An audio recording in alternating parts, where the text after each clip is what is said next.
Gredi, digitaalinen aineistonhallinta. Tutustu uuteen entistä käyttäjäystävällisempään käyttöliittymäämme. Kevensimme käyttöliittymämme ilmettä.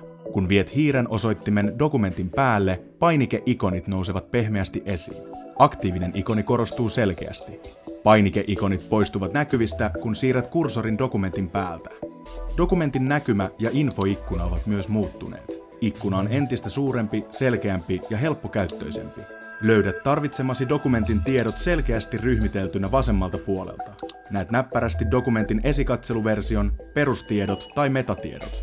Esikatselusivun oikean yläkulman silmäpainikkeella voit avata PDF-dokumentin ja selata sitä.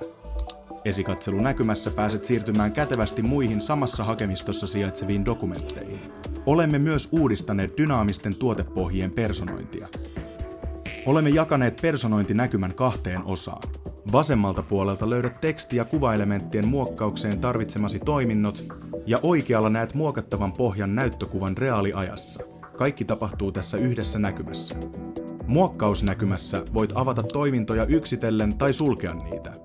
Kuvan muokkaus on yksinkertaista. Saat käytettävissäsi olevat kuvat näkyviin valintaikkunaan, josta valitset klikkaamalla tuotepohjaan haluamasi kuvan.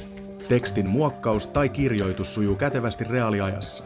Et siis enää tarvitse erillistä päivityspainiketta, vaan tekstit päivittyvät automaattisesti tuotepohjiin.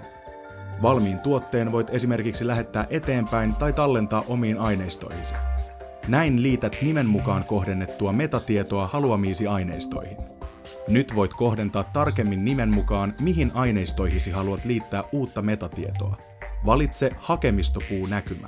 Ruksaa listasta kansiot, joiden aineistoihin haluat lisätä metatietoja. Nimeen perustuvalla rajauksella varmistat, että metatiedot päivittyvät vain valitsemiisi hakemistoihin. Muissa hakemistoissasi sijaitsevien samannimisten aineistojen metatiedot eivät päivity. Pikalatauuspainike näyttää tiedostokoot tai resoluutiot.